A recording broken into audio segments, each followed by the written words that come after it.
เกิดมาทุกข์แก่ก็ทุกข์หูจักสุคนละนั่งอยู่นี่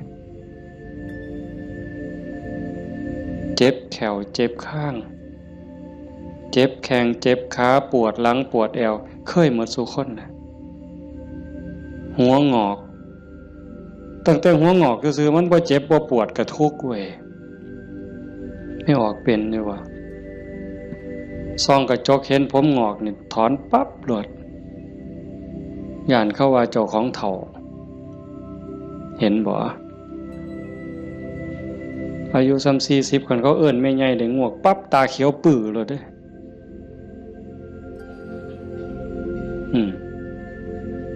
แต่คันอายุ60เขาเอิ้นหน้าสาวอายุปานใดล่ะ60ว่าแต่แม่น45หนู